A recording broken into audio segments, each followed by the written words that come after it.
Topic है। अच्छा, आज हम लोगों ने ना मल्टीपल चीज़ें पढ़नी है, तो थोड़ा सा एक्टिव होकर बैठिएगा। कॉन्सेप्ट्स हैं ज़्यादा, मगर आपने अटेंटिव होकर बैठना है। पहला एरिया, बफर स्टॉक। अब ये वर्ड आप लोग पहले पढ़ चुके हैं। कहां पर आया था? कहां पर आया था? असाइनमेंट में मैंने दिया था बफर स्टॉक का वर्ड, और आप सबके एमसीक्यू भी गलत हुआ था। आपको याद होगा मैंने क्या कहा था? बफर स्टॉक क्या होता है? जखीरा जो हुकूमत अपने पास क्या कर लेती है? स्टोर कर लेती है, ताकि मुल्क में किल्लत ना आए। बेसिकली बफर स्टॉक क्या है? गवर्नमेंट जाती है फार्मर के पास और फार्मर से जाके कहती है, फार्मर मुझे ना पोटैटोस की, किसकी? आलूओं की जो पैदाइश है उसको इंक्रीज करके दो, उसको इंक्रीज करके दो। फार्मर कहता है आपको मैं बढ़ा तो दूंगा मालिक, मगर एक मसला है, मार्केट में इसकी डिमांड तो क्या है? कांस्टेंट। डिमांड तो उतनी ही है। अगर मैंने आपको आलू की पैदावार ज़्यादा कर दी तो मेरी तरफ से क्या ज़्यादा हो जाएगी? क्वांटिटी सप्लाइड वो ज़्यादा हो जाएगी, मगर मार्केट में जो क्वांटिटी डिमांडेड है वो तो उतनी ही है, वो तो उतनी ही है। तो सप्लाई ज़्यादा हो जाएगी और डिमांड उस सप्लाई के मुकाबले में कम रहेगी, तो नुकसान हो जाएगा। गवर्नमेंट ने कहा देखो बात सुनो, तुम ना टेंशन लो, तुम मुझे ये बताओ कि तुमने आवाम को ये आलू कितने के बेचने हैं? फार्मर कहता है आवाम 100 रुपए के आलू मेरे से बाय कर लेती है। इस 100 रुपए की प्राइस के ऊपर फार्मर भी हैप्पी,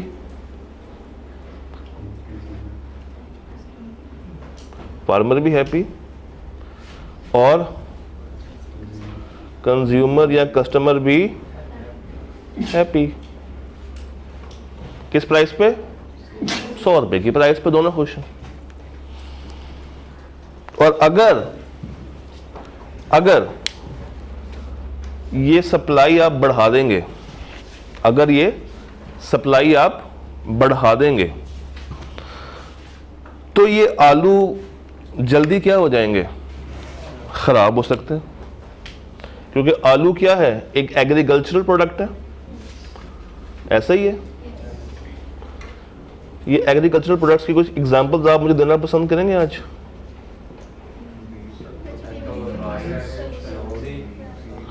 फ्रूट्स,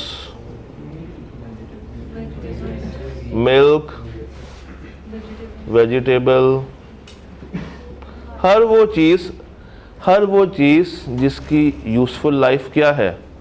कम है, वो क्या कहलाएगी? Agricultural goods. क्या इसको मैं पेरिशेबल गुड्स भी कह सकता हूँ? इस पर कोई एतराज तो नहीं?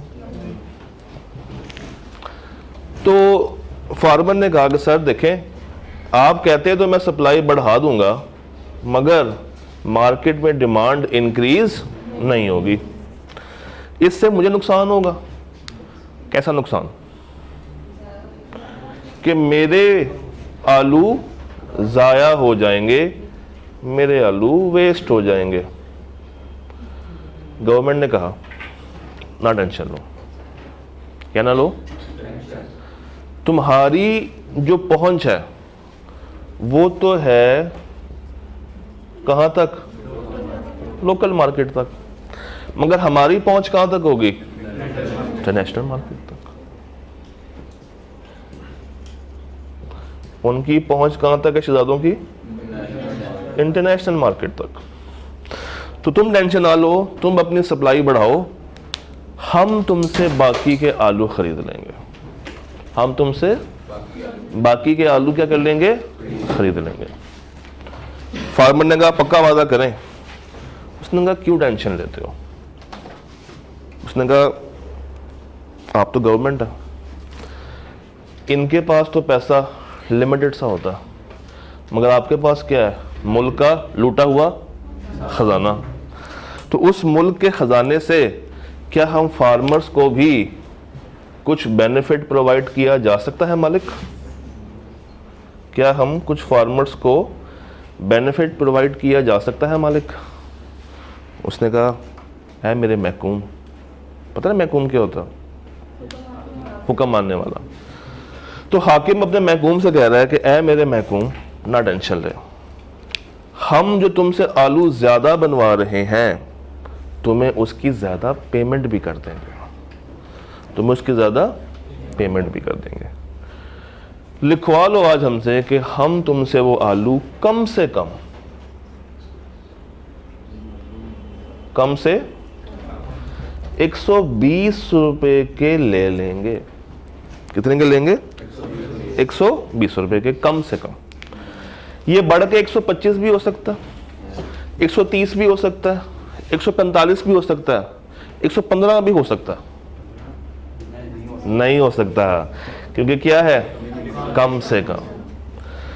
यानी कि 100 रुपए के आलू वो किसको बेचेगा? लोकल कंज्यूमर को, लोकल मार्केट में। मगर गवर्नमेंट को वो कितने के देगा? कम से कम 120 रुपए के।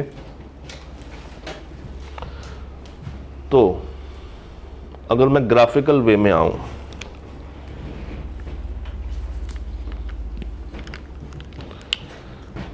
ये डिमांड, ये सप्लाई, ये पॉइंट क्या होता है? और ये जो प्राइस यहां पर आ रही होगी, ये प्राइस कौन सी होगी? Price equilibrium. और यहां पे थी क्वांटिटी इक्विलिब्रियम। क्या ये 100 ले सकता हूं? और ये इक्विलिब्रियम क्वांटिटी कौन बाय कर रहा था? Local market.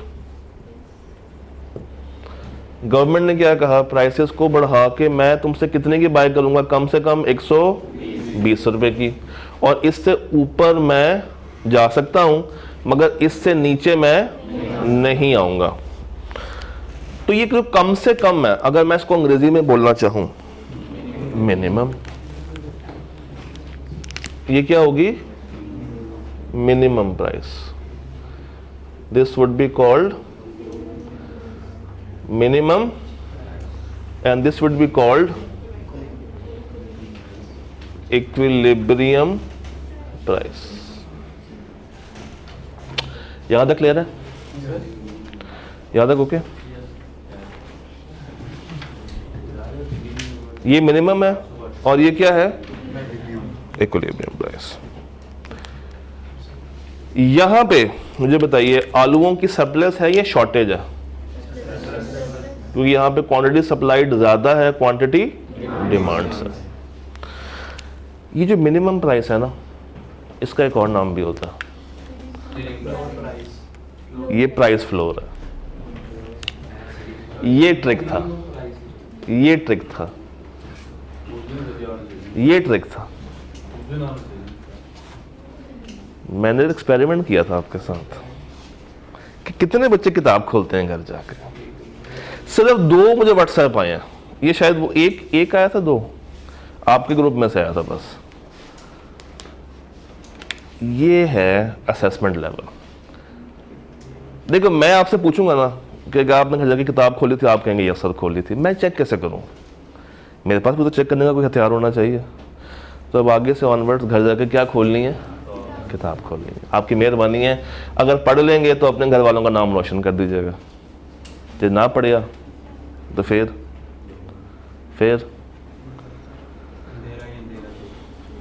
अच्छा सर, ये तो हम देख रहे हैं कि ना बायर और गवर्नमेंट है, तो इसमें मार्केट तो नहीं बनती। ये जो प्राइस है ना, ये प्राइस, ये सेट कौन कर रहा है? गवर्नमेंट। ये मार्केट है, क्योंकि देखो मार्केट में क्या होता है, मार्केट की डेफिनेशन क्या थी, market is a place where buyer meets seller. मेरा बायर एक ये खड़ा हुआ है 100 रुपये लेके, और एक ये खड़ा हुआ है कम से कम कितने पैसे लेके, 120 रुपये लेके खड़ा हुआ है। क्वांटिटी डिमांड कैसे मतलब कम होगी, क्योंकि इनको तो वो तो सारी खरीद लेगी गवर्नमेंट, इसका तो मसला ही कुछ नहीं है। इस पॉइंट ऑफ टाइम पे क्वांटिटी सप्लाइड इक्वल थी क्वांटिटी डिमांडेड के। यहां पे हम कहां पे खड़े हुए हैं, गवर्नमेंट ने कहा मुझे सप्लाई बढ़ा दो, मुझे सप्लाई बढ़ा दो, मगर डिमांड क्या रही, उतनी ही रही, क्योंकि डिमांड हमने किसके मुताबिक मेजर की हुई थी, लोकल मार्केट के मुकाबले। अच्छा, मुझे एक सवाल का जवाब दें, क्या गवर्नमेंट जितने नए आलू बनवाएगी, पैदा करवाएगी, क्या सारे ही इंपोर्ट करवा देगी? नहीं, वो स्टॉक भी कर सकते हैं। तो यहां से हमारे पास दो चीजें बाहर आई, एक इंपोर्ट और दूसरा स्टॉक। और ये जो आलू भाई साहब लेकर आए हुए हैं, ये स्टॉक है या सेल है? सप्लाई है। डिफरेंस याद है बिटवीन स्टॉक एंड सप्लाई? और वो आलू जो गवर्नमेंट को एक्स्ट्रा बना के दे रहे हैं, अगर तो गवर्नमेंट उसको क्या कर रही है तो ये क्या हो जाएगा, और अगर गवर्नमेंट उसको होल्ड कर रही है, सॉरी माजरत, और अगर गवर्नमेंट उसको क्या कर रही है, होल्ड कर रही है, स्टोर कर रही है, तो it will be called stock. जाग रहे हैं आप लोग, अच्छी बात। यहां देख लेना, अब ये भूलेगा। अब आए जरा प्राइस सीलिंग की तरफ चलते हैं, एग्जाम्पल चेंज करते हैं। कल हमने इसकी एग्जाम्पल नहीं की थी, आज कर लेते हैं। प्राइस सीलिंग या मैक्सिमम प्राइस।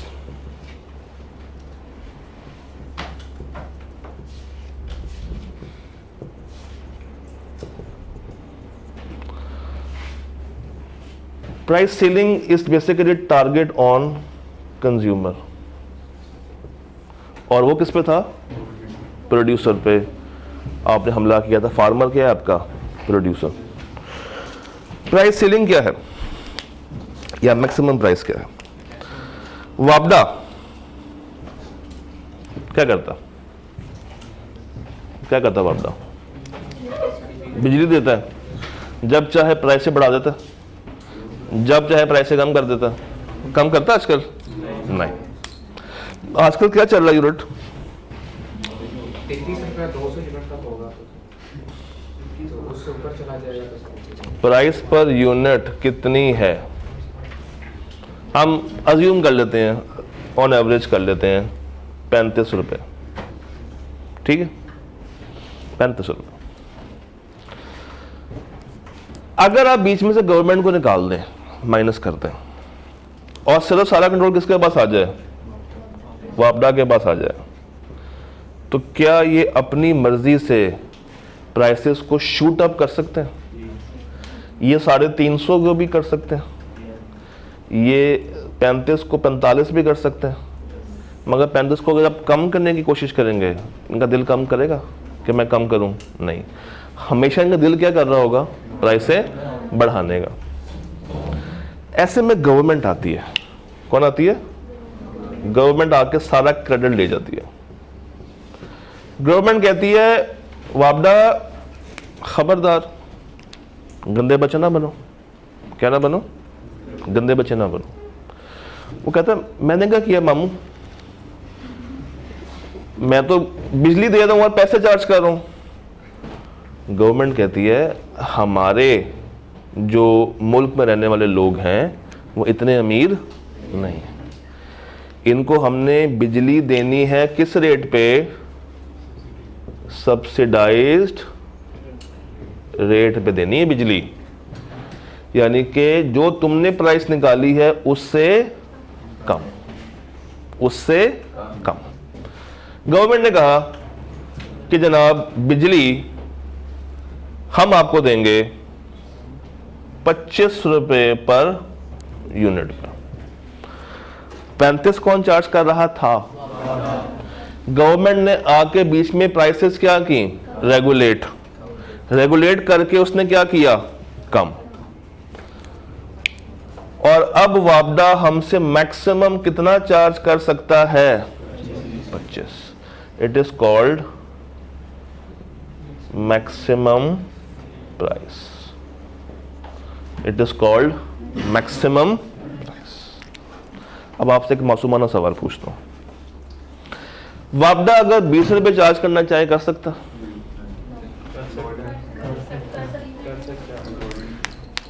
अभी क्योंकि it is maximum, it is ऊपर नहीं जा सकता, मगर इससे नीचे आना चाहे तो आ सकता।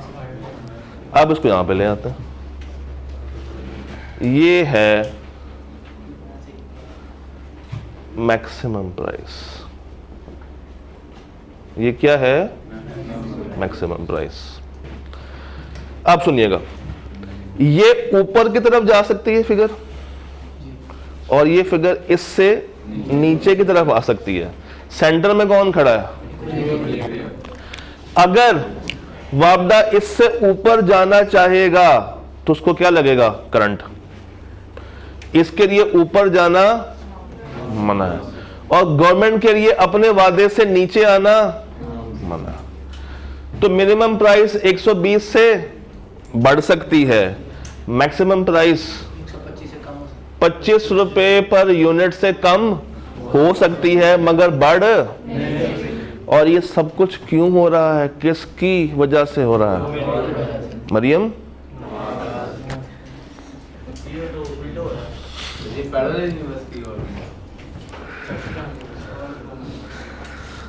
शायद कभी ऐसा हो जाए, शायद कभी ऐसा हो जाए। असल में हम भी तो खलाई बातें पढ़ रहे हैं ना, और वो भी जो हुकूमत हो रही है वो भी खलाई हुकूमत ही हो रही। अब ये नोट करना, तो it would be price ceiling.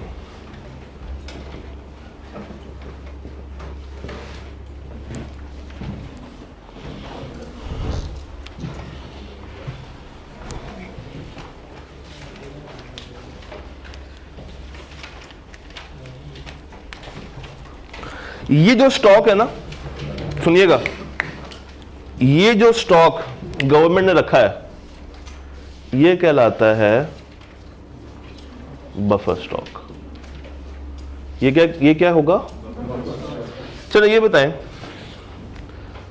Government ने ये कह तो दिया कि हम ये रखने को तैयार हैं, आप हमारे लिए एक्स्ट्रा प्रोड्यूस करो, हम ये स्टॉक रख लेंगे। क्या इसके कोई डिसएडवांटेजेस आपके जहन में आ रहे हैं? खराब हो सकता, क्योंकि गवर्नमेंट कब तक उसको स्टोर करेगी?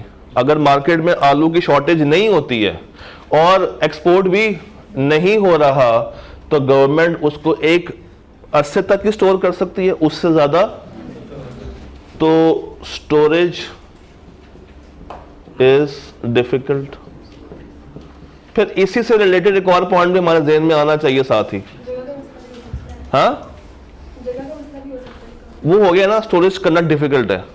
ये जो गवर्नमेंट स्टोर कर रही होगी, कोई वेयर हाउस में कर रही होगी, उसका किराया भी पड़ रहा होगा, तो स्टोरेज एक्सपेंस मेरा क्या हो जाएगा? बढ़ जाएगा। तो क्या ऐसा होगा कि गवर्नमेंट आलू स्टोर करके वेयर हाउस में रख के आ गई है?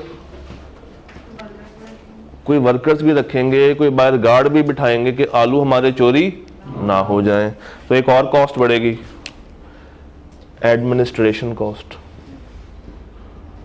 कौन सी कॉस्ट? एडमिनिस्ट्रेशन कॉस्ट बढ़ जाएगी। और कुछ ज़हन में आ रहा? हाँ,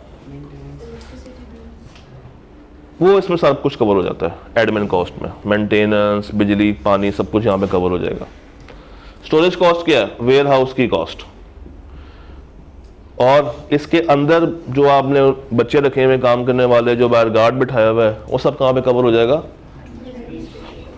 और कोई कॉस्ट देन में आ रही? स्पेस का भी नहीं, वो स्टोरेज मज़ीद ले लेंगे। और कुछ देन में आ रहा हूँ, गवर्नमेंट के पास जो पैसा होता है वो लिमिटेड होता है या अनलिमिटेड होता है? वो भी लिमिटेड होता है। वो भी क्या होता है? तो अगर मेरे पास लिमिटेड पैसा है और मैंने उस पैसे के सारे क्या खरीद लिए हैं? आलू। और अगर मेरे आलू मार्केट में बिक भी नहीं रहे हैं और ख़राब भी हो रहे हैं, तो मेरा पैसा क्या हो रहा है? ज़ाया। मेरा पैसा क्या हो रहा है? वो पैसा जो कि मैं किसी और प्रोडक्ट पे लगा सकता था, मगर मैंने क्या खरीदना मुनासिब समझा? आलू। तो अब मेरे साथ भी क्या हो रहा है? आलू। अब मेरे साथ भी क्या हो रहा है? आलू। यानी कि अपॉर्चुनिटी कॉस्ट। कौन सी cost? Opportunity cost of capital. Opportunity cost of, opportunity cost कहते हैं इसके बदले क्या किया जा सकता था, उतने ही पैसे से, उतने ही कैपिटल से मैं मजीद क्या कर सकता था जो कि मैंने नहीं किया, जो कि मैंने नहीं किया। और कोई कॉस्ट ज़हन में आ रही?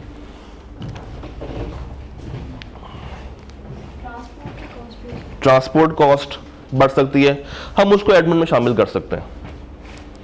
हायर एप्रीहेंशन ऑफ एक्सेस और administrative. What is apprehension of excess production?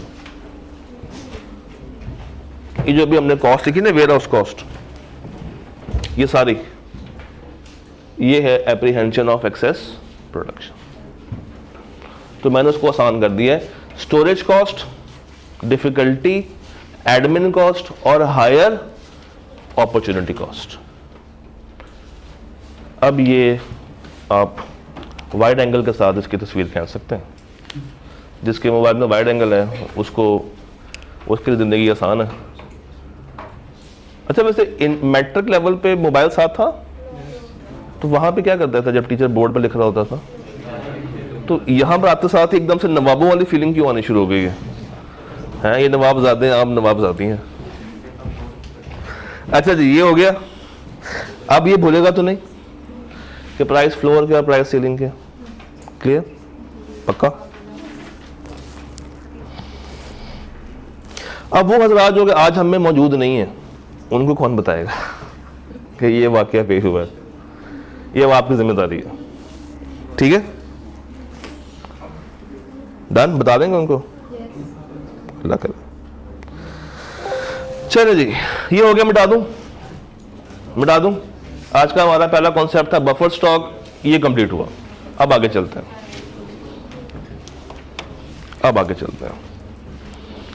Should I remove? तस्वीरें बन गई आप सबकी? वैसे हम मैं भी लेक्चर को रिकॉर्ड भी कर रहे होते हैं, ये अपने मोबाइल से भी रिकॉर्ड कर सकते हैं डेली बेस पे, स्टैंड पे लगा दें।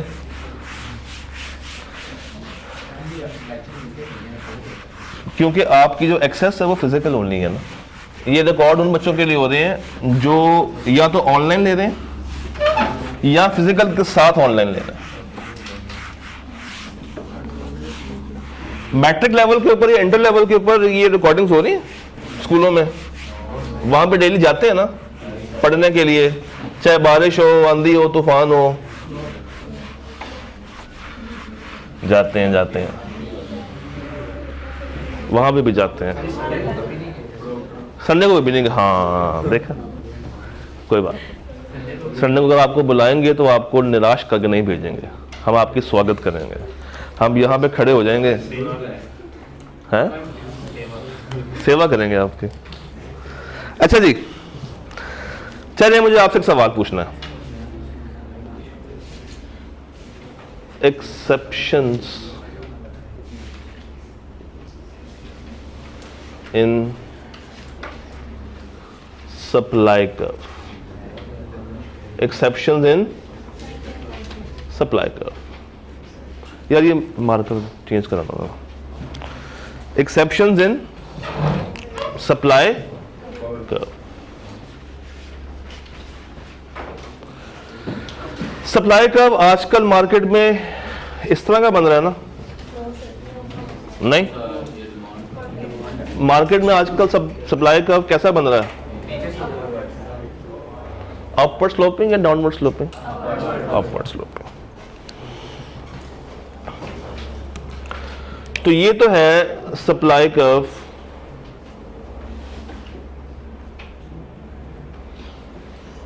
For normal goods, for normal goods, जिसका रिश्ता क्या होता है? प्राइस ऑफ एक्स अगर बढ़ रही है तो क्वांटिटी सप्लाइड ऑफ एक्स भी बढ़ जाएगी। सिंपल। अच्छा, इसकी दो एक्सेप्शंस हैं। पहली है पेरिशेबल गुड्स। पहली कौन सी है? पेरिशेबल। ये क्या होते हैं? मुझे इसके कोई से 3 अच्छे अच्छे फीचर्स बता दें। पहला फीचर, जल्दी खराब हो जाती हैं। तो खराब होने की इंग्लिश क्या होती है? रॉटन और spoil. Can be spoiled easily और difficult to store, difficult to, और बताएं। भूख लगी हुई? अच्छा, इसने कहा। अच्छा, वो कह के शर्मा के उस तरफ हो गया तो मैंने शायद फिर आपने कहा। हाँ जी, और बताएं। Perishable goods difficult to transport तो नहीं, तो इजीली ट्रांसपोर्ट हो जाती हैं। सब्जियां हैं, वो ट्रक में आएंगी, किस में आएंगी? जल्दी खराब हो जाती हैं, स्टोर करना डिफिकल्ट होता है,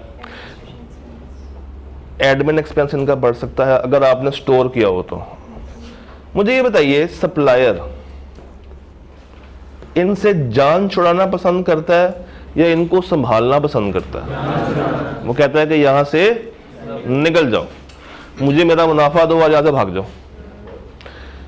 अज्यूम करते हैं कि एक सब्जी फरोश, वेजिटेबल सेलर,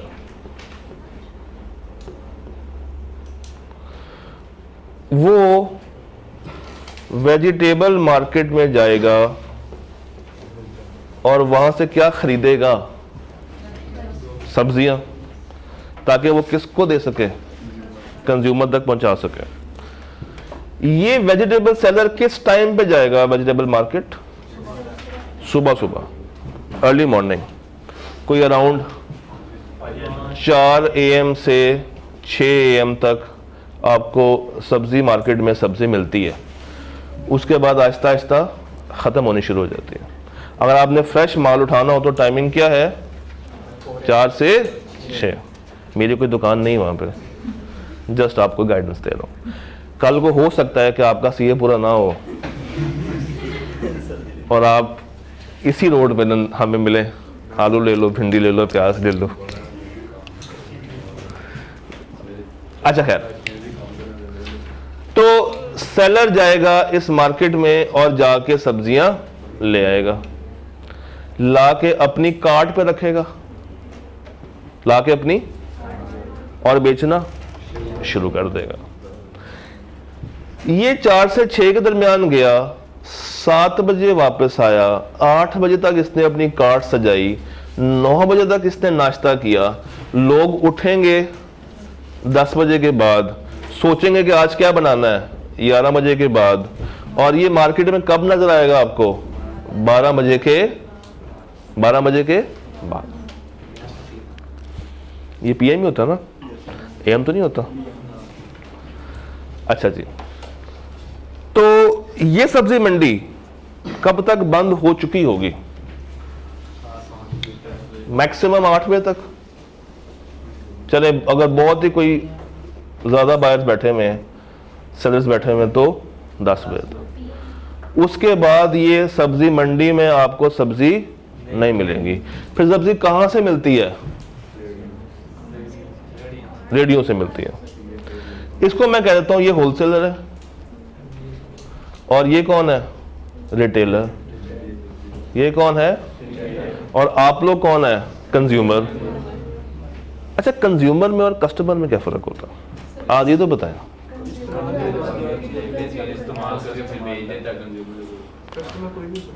अगर ये खातून दोपहर के 12 बजे सब्जियां बाय कर रही है तो इसने वो सब्जियां आगे तो नहीं बेचनी होंगी, इसने वो सब्जियां क्या करनी होंगी? पकानी होंगी अपने लिए, घर वालों के लिए, घर वाले के लिए। तो ये सब्जियां क्या करेगी? तो ये कराएगा कंज्यूमर। और ये भाई साहब जो सब्जियां लेकर आए थे आगे बेचने के लिए, ये कस्टमर है। ये क्या है? कस्टमर। अच्छा, इसकी ये जो रेडी है ये कब तक खत्म होगी? बेच के सामान शाम तक चलेगा इसका। शाम 6 बजे इसकी जो कार्ट है वो खाली हो गई। और सुबह ये लेने कितने बजे गया था? अगर कार्ट खाली हो जाए और इसके पास एक कस्टमर चल के आए और कहे कि मुझे कुछ सब्जियां चाहिए, तो क्या ये उस टाइम पे इस मार्केट में जाके खरीद कर ला के दे सकता? क्यों? क्योंकि अब क्वांटिटी सप्लाइड इसके लिए क्या है? कम नहीं है, जीरो है। कम नहीं, क्या है? जीरो है। क्योंकि अब इसको सामान कब मिलेगा? Next day. उस वक्त उसको सामान नहीं मिल सकता। तो कस्टमर कितना भी जोर लगा ले, कस्टमर कितना भी जोर लगा ले, क्वांटिटी सप्लाइड को ये अपनी बढ़ा नहीं सकता। बढ़ा कैन नॉट बी चेंज्ड। ना ये बढ़ सकती है और ना ये कम हो सकती है। उस वक्त ना ये कम हो सकती है और ना ये बढ़ सकती है। तो शायर ये कहता है, कौन कहता? ये सारी शायरी हो रही और कुछ नहीं हो रहा। शायर ये कहता है कि ऐसी गुड्स जो कि क्या है, अब देखिए ना, कस्टमर कहता है मुझसे प्राइस ज्यादा ले लो, मगर क्या उसके पास बेचने के लिए कुछ है? कस्टमर कहता है 100 की बजाय तुम 200 रुपया ले लो, तुम 300 ले लो, तुम 400 ले लो, तुम 500 ले लो, मगर उसके पास देने को सिर्फ और सिर्फ क्या है? 50। उसके पास देने को सिर्फ और सिर्फ क्या बचा है? 5 किलो आलू, और कुछ नहीं बचा। वो कहता तुम 200 ले लो, मुझे 5 किलो और ला दो, 10 किलो कर दो। वो कहता मैं नहीं कर सकता। तुम 300 ले लो, मुझे 10 किलो ला दो, नहीं हो सकता। 400 ले लो, 10 किलो ला दो, नहीं हो सकता। अबे 500 लेके 10 किलो ला दे। क्यों? क्योंकि मार्केट में अभी करंटली वो सब्जी अवेलेबल ही। क्या प्राइसेस मेरी बढ़ रही? क्या मेरी प्राइसेस बढ़ रही हैं?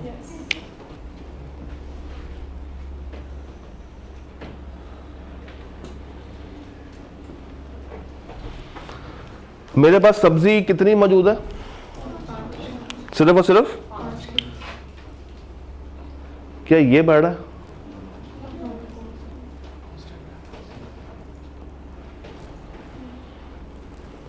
पांच किलो के वो 100 भी देने को तैयार है,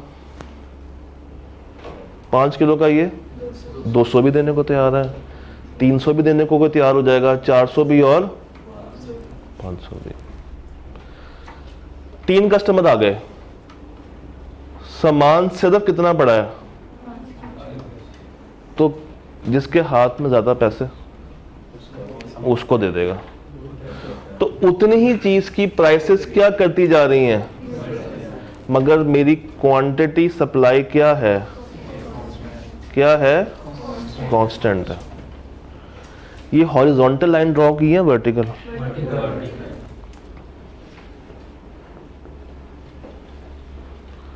ये सप्लाई कर्व है फॉर पेरिशेबल गुड्स। तो नॉर्मल सप्लाई कर्व मेरा कैसे होता है, ऐसे, और इसका कैसे होगा, वर्टिकल। अब मुझे ये बताएं, अभी मेरी बात पूरी नहीं हुई थी, सुने, आखिरी बात सुन लें इसकी आखिरी बात सुन लें। ये है डिमांड, इक्विलिब्रियम कहां पर आ रही है, जहां पे दोनों आपस में, तो गालिबन ये नहीं, ऊपर जाना चाहिए था मुझे, ये आ गई इक्विलिब्रियम प्राइस और ये आ गई इक्विलिब्रियम क्वांटिटी। डिमांड बढ़ाता हूं, बढ़ाऊं डिमांड, हाँ सर आपने बढ़ानी है, हमने कौन सा बढ़ानी है। डिमांड बढ़ गई, किस पे फर्क आ रहा है, प्राइस पे। एक कस्टमर 100 रुपये लेके खड़ा है, दूसरे ने आगे डिमांड बढ़ा के कहा तो मेरे से 200 ले लो, मगर क्या इसके पास मजीद चीज पड़ी हुई है, और अगर डिमांड कम हो जाए तो प्राइसेस पे फर्क पड़ेगा मगर क्वांटिटी पे फर्क नहीं पड़ेगा। अब आप उसको नोट कर सकते हो।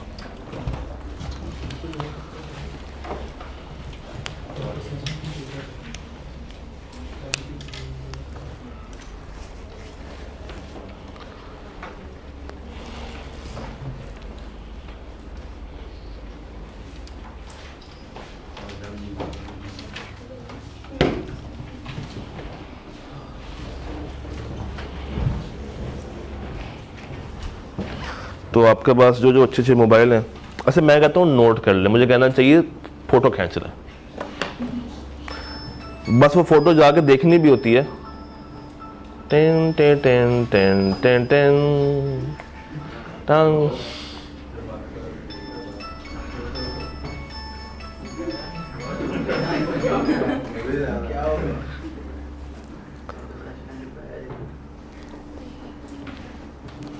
अच्छा जी, perishable goods are those goods which are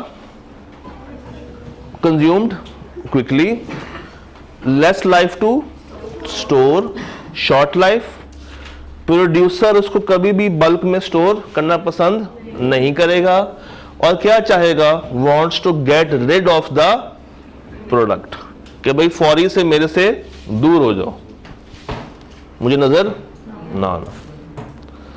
supply of such goods will remain fixed, मगर इसकी डिमांड चेंज हो सकती है।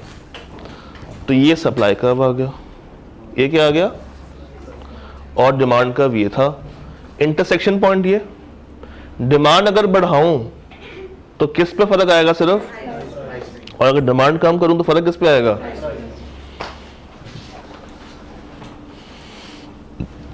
ये समझ आता है। अब अगली बात करते हैं, बता दो जी जी, नोट कर लो।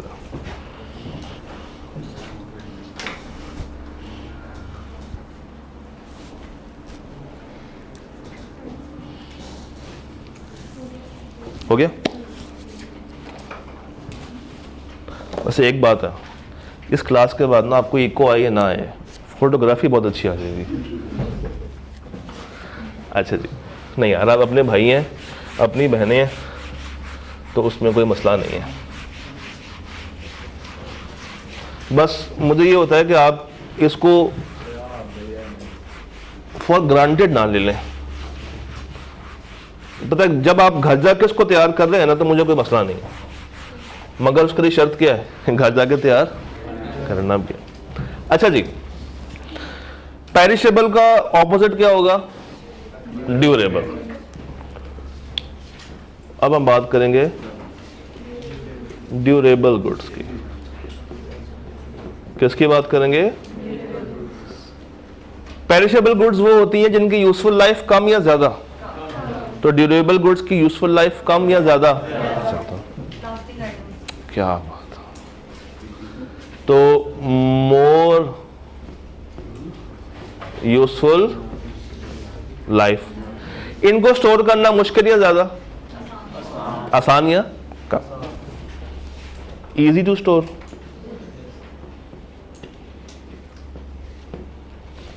और जो मेरा सेलर है वो क्या चाहता है, इसको स्टॉक किया जा सकता है या इससे जान छुड़ाने में इंटरेस्टेड है, स्टोर कर सकता है। Doesn't wants to get rid। अच्छा, एक सवाल का जवाब दें। पेरिशेबल गुड्स जितनी ज़्यादा स्टोर करके रखेंगे मार्केट में उसकी वैल्यू कम होगी या ज़्यादा होगी? कम होगी।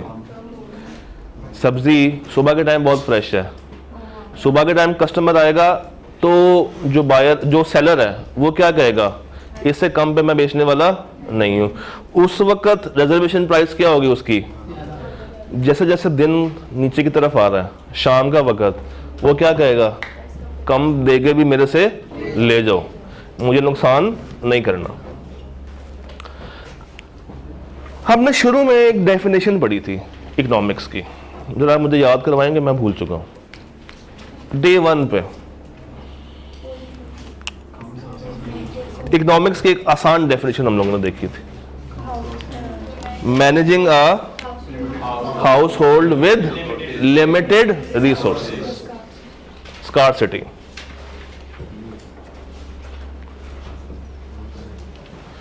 तो managing a factory with limited resources, हमारे पास रिसोर्सेज क्या है? लिमिटेड। रिसोर्सेज क्या है? लिमिटेड। मुझे कोई एग्जांपल दें ड्यूरेबल गुड्स की। कौन सी आइटम्स? Plastic items. कोई और अच्छी सी देते हैं? AC, AC, machinery, bikes, mobiles, laptops, कुछ भी हो सकता है। ये लिखी भी हुई यहाँ पे, machinery, motor bike, mobile, handset etcetera. ये जब फैक्ट्री में प्रोड्यूस होती हैं तो इनको प्रोड्यूस करने के लिए क्या चाहिए होता है? Raw material. तो we require a raw material. भाई रॉ मटेरियल होगा तो इसको आप प्रिपेयर कर सकते हैं। ये रॉ मटेरियल क्या अनलिमिटेड मौजूद होता है? लिमिटेड। तो it is a limited resource. It is a limited resource.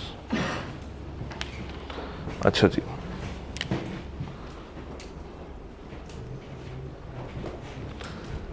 Supply curve की शेप क्या होती है? ऐसे। सप्लाई कर्व क्या शो करता है? प्राइस के बढ़ने से क्वांटिटी सप्लाई भी बढ़ती है, ये शो करता है सप्लाई कर्व। इसको देखते हैं एक प्रोड्यूसर की शक्ल से, नजर से। प्रोड्यूसर कहता है ठीक है, मेरे पास रिसोर्सेज क्या है? लिमिटेड। मैं एक हद तक ही बना सकता हूं, उससे ऊपर बना नहीं सकता। मगर कस्टमर मार्केट में खरीदना चाहता है। कस्टमर कहता है मैं तुम्हें ज़्यादा पैसे देने को तैयार हूं, तुम सामान बनाओ। तो वो शुरू होता है बनाना। कस्टमर ने उसको दिया 100 रुपया, इसने 100 यूनिट्स बना दिए। कस्टमर ने दिया 200, इसने 200 यूनिट्स बना दिए। कस्टमर ने कहा तुम मेरे से 400 रुपया ले लो। कितना ले लो? 400 रुपया ले लो। मगर इस फैक्ट्री वाले की जो मैक्सिमम कैपेसिटी थी वो यहीं तक थी। वो कहाँ तक थी? 200 तक। उससे ऊपर ये जा नहीं सकता। अब मुझे बताइए, जब ये ऊपर नहीं जा सकता तो क्या ये कर्व नीचे को आ सकता है? आ सकता है? नहीं आ सकता। पक्की बात है। क्यों? क्योंकि ये यहां तक क्या है? महदूद हो गया है। इसके बाद रिसोर्सेज सिर्फ यहीं तक मौजूद है। तो ये सप्लाई फिर ऐसे तो नहीं जानी चाहिए। ये सप्लाई शुरू होगी इंक्रीजिंग ट्रेंड के साथ, और यहां पर आके उसको क्या लग जाएगी, ब्रेक। क्या लग जाएगी, ब्रेक। मगर अभी भी मार्केट में कस्टमर तो मौजूद है, मार्केट में कस्टमर मौजूद है और वो ज़्यादा पैसे देने को भी तैयार है। ये नया नहीं बना सकता, मगर अपने पास रखा पुराना माल बेच सकता है। वो पुराना माल क्या पेरिशेबल है? नहीं, वो क्या है, ड्यूरेबल। मगर नया नहीं बना सकता। तो एक टाइम के बाद इसका कर्व ऐसे हो जाएगा। शुरू हुआ है इंक्रीजिंग ट्रेंड के साथ, मगर एक टाइम ऐसा आया जहां पे इसके पास रिसोर्सेज क्या हो गए थे, खत्म, और उसके बाद ये पेरिशेबल की तरह क्या हो गया, वर्टिकल। मगर शुरू किससे हुआ था, इंक्रीजिंग ट्रेंड के साथ। अब आप देखें 400 रुपया भी दे देगा तो क्या मिलेगा, कोई 300 भी दे रहा है तो उसको भी क्या मिलेगा, कोई आगे 500 भी दे दे तो उसको भी क्या मिलेगा, 200 ही मिलेगा, उससे ज्यादा नहीं मिल सकता। तो ये फर्क है बिटवीन पेरिशेबल गुड्स और ड्यूरेबल गुड्स। पेरिशेबल गुड्स में हम लोगों ने क्या बात की थी कि ये शुरू से क्या रहेगा, सीधा, मगर वो शुरू होगा इंक्रीजिंग ट्रेंड के साथ, और एक टाइम पे जब उसके पास रिसोर्सेज क्या हो जाएंगे तो उसको कुछ भी कह लो, कितने भी पैसे दे दो, उसके पास देने को क्या होगा, सिर्फ और सिर्फ 200 रुपया ही होगा। अगर आपको कभी ये भूल जाए तो अपने आप को ज़हन में ले आइएगा, इंसान को ज़हन में ले आइएगा। इंसान जब सुबह उठता है उसके पास एनर्जी ज़्यादा होती है, कम होती है, तो उसकी प्रोडक्टिविटी भी बढ़ रही होती है, ऐसे ही है। मगर एक टाइम आएगा जब वो थकना शुरू हो जाएगा, फिर आप उसको कुछ भी कह लो, उससे काम होने वाला नहीं है। माँ कितनी भी गालियां देना शुरू कर दे, उस गालियों का कोई फर्क, क्योंकि उसकी प्रोडक्टिविटी आगे नहीं जा रही। तो ड्यूरेबल गुड्स,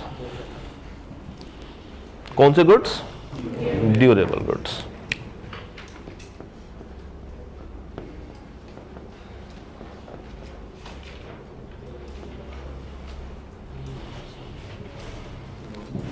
और ये है पेरिशेबल गुड।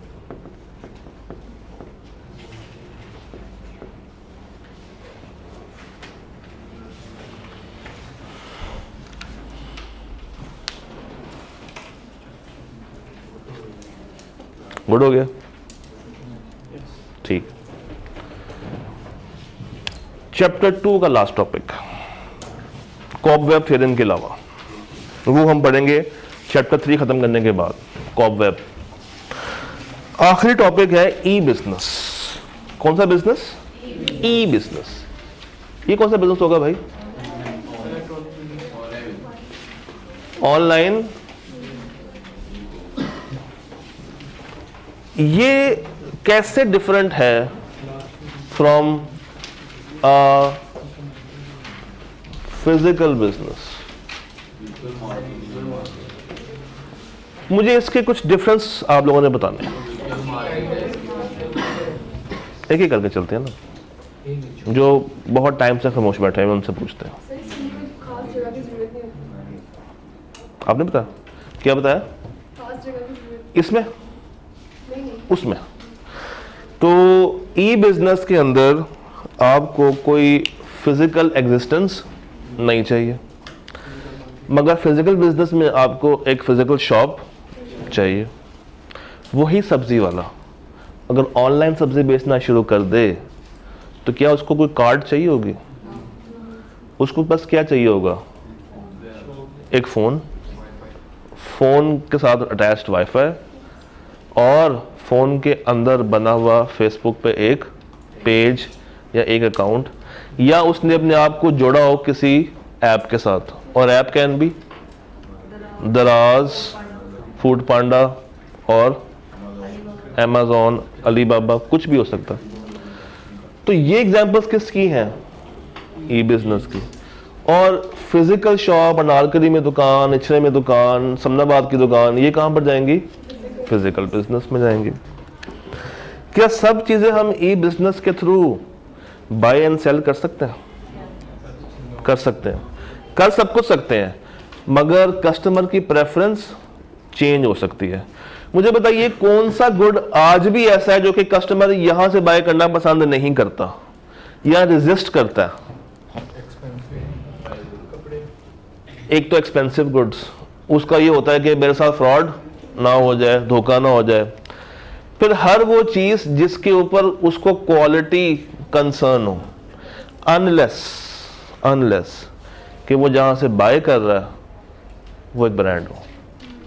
वो क्या हो? एक, क्योंकि ब्रांड की क्वालिटी क्या रहेगी? हमेशा सेम रहेगी। मगर कपड़ों में एक और मसला भी आएगा, साइज का। आएगा कि नहीं आएगा? और फिर एक और मसला भी आता है, ये खवातीन बेहतर बता सकती हैं कैसा लग रहा है मेरे पे। क्योंकि वो लेने एक चीज जाएंगी और देख के क्योंकि 10-12 आ जाएंगी। बेचारे जो सेलर होता है वो भी बाजार बैठा होता है कि उन्होंने लेना लूना कुछ नहीं है, टाइम जाया कराने आ गए। मुझे ये बताइए ई बिजनेस एक बंदा क्यों करे और फिजिकल बिजनेस क्यों ना करे? आपके नजदीक क्या फायदे हैं बिजनेस को? इसके फायदे, अब अगर करना ही फ्रॉड है तो फिर फ्रॉड। हाँ, टाइम सेव। आपने मेरा सवाल समझा ही नहीं। मैंने आपसे कहा बिजनेस को क्या फायदा हो रहा है, आप मुझे कस्टमर के फायदे बता रहे हैं। कंपनी को, बिजनेस को, उस दुकान को क्या फायदा होगा अगर वो ई बिजनेस करे और फिजिकल बिजनेस ना करे? स्टॉक नहीं रखना पड़ता, स्टॉक रखना नहीं पड़ता। तो इसमें लो स्टॉक। अच्छा, जब लो स्टॉक होगा तो स्टोरेज कॉस्ट हाई होगी, लो होगी? स्टोरेज कॉस्ट मेरी लो हो जाएगी। एडमिन पर्सन्स की मुझे ज्यादा जरूरत नहीं है, तो मेरी एडमिन कॉस्ट कम हो जाएगी। और क्या फायदा होगा बिजनेस को? पूरी दुनिया में बिजनेस चला सकता है वो, अब कोई फिजिकल मार्केट का मोहताज नहीं है।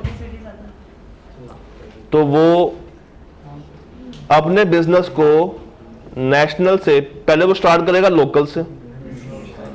लोकल से कहां पे जाएगा? और नेशनल से इंटरनेशनल का सफर वो तय कर सकता है। प्रॉफिट किस में ज्यादा होगा, इसमें या इसमें? ई बिजनेस में, क्योंकि कॉस्ट क्या हो रही है? कम हो रही है, तो इसका प्रॉफिट बढ़ जाएगा और खराब माल भी आप बेच सकते हैं, जो कि शायद फिजिकल में लोग लेने से इनकार कर दें और आप जब ई बिजनेस कर रहे हैं तो डब्बे में बंद करके दे दें, बाद में कस्टमर से गालियां खाते हैं। और गवर्नमेंट की रेगुलेशंस यहां पे ज्यादा होंगी मगर यहां पे नहीं होंगी। गवर्नमेंट ने कहना है कि रात 10 बजे दुकान बंद करो, ये आप 24 घंटे चला लें, ये आप 24 घंटे चला लें। तो ई बिजनेस में गवर्नमेंट की जो रेगुलेशंस हैं वो ना होने के बराबर हैं। टैक्सेस यहां पे ज्यादा, यहां पे प्रॉपर्टी टैक्स पे करना पड़ेगा। यहाँ पे दुकान अगर अपनी नहीं है तो क्या पे करना पड़ेगा? किराया पे करना पड़ेगा। और यहाँ पे कोई रेंट नहीं है, तो नो रेंट, नो रेंट। और अगर रेंट पे करना भी पड़ रहा है, जिस तरह शॉपिफाई है, शॉपिफाई में आपको एक मुनासिब से कीमत देनी पड़ती है, वो कीमत फिजिकल रेंट से ज्यादा होती है? नहीं, बहुत ही कम होती है। तो नो रेंट, या जो आप कह लें कि डोमेन कॉस्ट है, और कहेंगे सर ये डोमेन कॉस्ट क्या होती है? वेबसाइट होस्टिंग कॉस्ट, वो पड़ सकती है। पर अगर आप ये फेसबुक पर चला रहे हैं तो वो भी आपको नहीं। हाँ, मगर आपको एसईओ बनाने के लिए फिर कॉस्ट एक बियर करनी पड़ेगी, तो वो इसके मुकाबले में फिर भी क्या है? कम ही है। और बिजनेस को क्या फायदा पहुंच रहा है?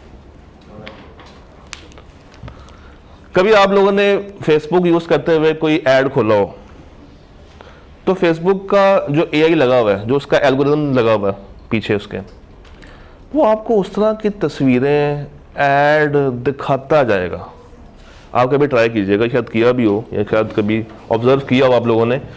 अगर आप लोगों ने कोई शूज़ का ऐड एक दफ़ा खोल लिया या सर्च इंजन पे शूज़ सर्च किए हैं, तो आपको अगले पूरा हफ्ता 10 दिन 14 दिन फेसबुक शूज़ के इश्तिहार ही दिखाता जाएगा।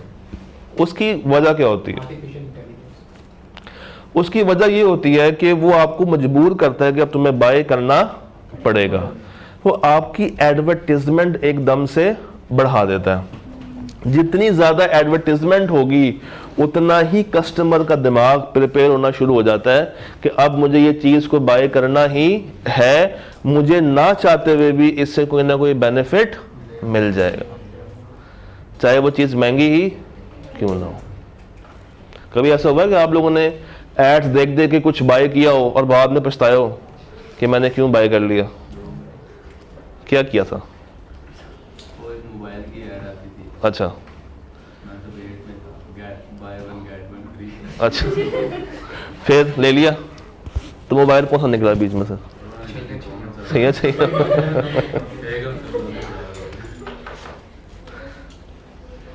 फिर ई बिजनेस से आप लोगों को बड़ा अच्छा बेवकूफ बना सकते हैं। आप एक वीडियो बनाए, वीडियो बना के गए iPhone 13 Pro Max 30,000 रुपए का, और साथ कहेंगे वो सेट जो मार्केट में 5 लाख का बिकता है हम कितने का देंगे आपको? 30,000 रुपए का देंगे। ये वीडियो में है, नीचे डिस्क्रिप्शन में लिखा होगा जेबी या कॉपी। मगर एक गरीब आदमी जिसके पास पैसे ही कितने हैं, लिमिटेड से हैं, और वो अपनी टोर बनाना चाहता है, टोर बोले तो स्वैग शिशका, वो 30,000 रुपये खर्च के मोबाइल बाय कर लेगा और फिर बाद में गालियां देता रहेगा, क्योंकि उसने लिया तो आईफोन होगा, अंदर से एंड्रॉयड चल रहा होगा, अंदर से एंड्रॉयड चल रहा होगा। मुझे ये बताइए, एक वर्ड लिखा हुआ है आपकी बुक में, आपने पढ़ के कंफ्यूज होना है, brick and motor. Brick and motor, brick and motor से मुराद है फिजिकल एग्जिस्टेंस या शॉप। तो ई बिजनेस में आपको ये नहीं बर्दाश्त करनी पड़ती। मैं दिखा देता हूं यहां से, ना टेंशन लें, मैं सब कुछ आपके लिए बना के लेकर आता हूं। ये पढ़ लें फायदे, और बताइए क्या ये वही फायदे जो कि आपने मुझे बताए हैं?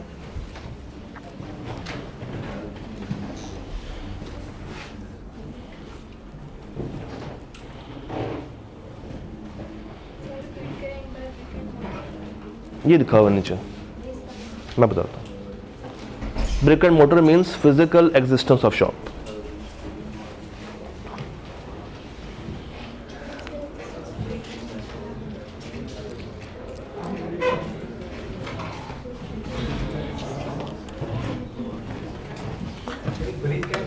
Physical existence of shop.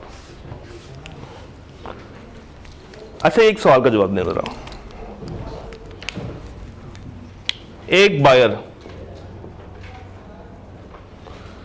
Buyer ने वॉचेस खरीदनी है और खरीदने के लिए उसने ओपन की अली एक्सप्रेस। नहीं, अली बाबा पे तो होलसेल है ना, मैं रिटेल पे जा रहा हूं। यहां चलें, गरीबों का अली एक्सप्रेस कौन सा है? दराज.pk। अच्छा, इसने क्या बाय करनी है? कड़ियां। इसके पास सिलेक्शन की लिमिट है या नहीं है? नहीं है। अगर आप एक फिजिकल शॉप में जाएंगे तो उसके पास शायद आपको दिखाने के लिए 25 घड़ियां हो, 26वीं ना हो। मगर जब आप ऑनलाइन खड़े हुए ना, तो अगर आपने किसी भी एक बायर की वेबसाइट पे विजिट किया है जाके और वहां से आपको पसंद नहीं आई, तो आप फौरन से स्विच कर सकते हैं। तो यहां पे सिलेक्शन करने के लिए आपके पास क्या ज्यादा है? चॉइसेस ज़्यादा। तो चॉइसेस क्या हो गई हैं। फिर अगर ये बायर चाहे तो ये एक फिल्टर भी लगा सकता है कि मुझे इस प्राइस रेंज से लेके इस प्राइस रेंज तक की घड़ियां देखनी है। फॉर एग्जांपल 2000 रुपये से लेके 5000 रुपये तक की घड़ियां मुझे दिखाओ जो कि मैं 14 फरवरी को अपनी बहन को गिफ्ट कर सकूं। नहीं, 14 फरवरी को क्या अपनी बहन को तोहफा नहीं देते आप लोग? देते हैं ना? देते हैं कि नहीं देते? अच्छा खैर, वापस आ जाओ।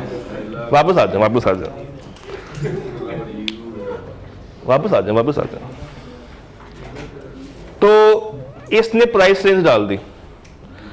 अब इस एलीएक्सप्रेस या दराज के बैकएंड पे जो एल्गोरिदम काम कर रहा है, जो एआई काम कर रहा है, उसको वो तमाम घड़ियां दिखाना शुरू कर देगा जो इसी प्राइस रेंज के अंदर होगी, उससे ऊपर उसको लेके नहीं जाएगा। बट अगर आप ये हरकत जाके एक शॉपकीपर के पास करें कि मुझे यहां से लेके यहां तक की प्राइस में कुछ है तो दिखाओ, तो हो सकता है कि उसके पास कुछ अवेलेबल ना हो और वो आपसे कह दे कि बाजी अभी अवेलेबल नहीं है या भाई अभी अवेलेबल नहीं है। फिर आपको पैदल जाना पड़ेगा एक और शॉप पे, फिर एक और शॉप पे, फिर एक और शॉप पे, फिर एक और शॉप पे। मगर यहाँ पे आपका टाइम भी क्या हो रहा है, कम हो रहा है। अब मैं फायदे बता रहा हूँ कंज्यूमर के पॉइंट ऑफ व्यू से। तो कंज्यूमर के पास चॉइसेस क्या हो गई हैं, ज्यादा, अनलिमिटेड चॉइसेस हैं। कंज्यूमर अगर चाहे तो डिस्काउंट कोड, डिस्काउंट कूपन लगा के इस प्राइस को मजीद कम भी कर सकता, मगर यहां पे वो बार्गेन नहीं कर सकता।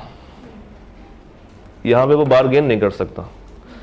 यहां पे वो ये नहीं कह सकता कि 5000 रुपये वाली घड़ी मुझे 250 रुपये की दे दो, ये नहीं कह सकता। और बताइए कंज्यूमर को क्या क्या फायदा होगा? दो मैंने बता दिए हैं, बाकी दो आप बता दें। कंज्यूमर को फायदा बताएं। होम डिलीवरी, खूबसूरत बात, होम डिलीवरी। लिखा तो नहीं हुआ? नहीं, होम डिलीवरी, आपके घर तक वो चीज डिलीवर हो जाती है। और कोई फायदा? मुझे कुछ समझ नहीं आई, दोबारा बोले, दोबारा बोलिएगा, दोबारा बोले। कौन था बोले? नहीं बोलना, चल आगे चलते हैं। और बताएं फायदा। मुझे वाकई में समझ नहीं आई थी, दोबारा बोल सकती हैं आप। बार्गेनिंग पॉइंट यहां पे नहीं है ना उसके पास, उसने एक लिमिट सेट कर दी है। बार्गेनिंग पॉइंट यहां पे नहीं है, मगर यहां पे उसका एक और फायदा भी तो है, रिव्यूज देख सकता है, फीडबैक दे भी सकता है और लोगों के रिव्यूज को चेक भी, जो कि वो फिजिकल में नहीं कर सकता। तो ये किताब में एक टॉपिक है ई बिजनेस के नाम से। अब चूंकि ये पेपर थ्योरेटिकल नहीं है तो हम ये सवाल तो एक्सपेक्ट नहीं कर सकते कि जरा 5 फायदे बता दें और 5 ही नुकसान बता दें। तो ये आपने एक दफा रीड जरूर कर लेना। एमसीक्यू पॉइंट ऑफ व्यू से इतना इंपॉर्टेंट ये एरिया नहीं है, बट आपकी रीडिंग यहाँ पे क्या होगी, रिक्वायर होगी। 1.5 सफ़ा है, अगर आप उसको पढ़ लेंगे तो कोई मसला नहीं होने वाला।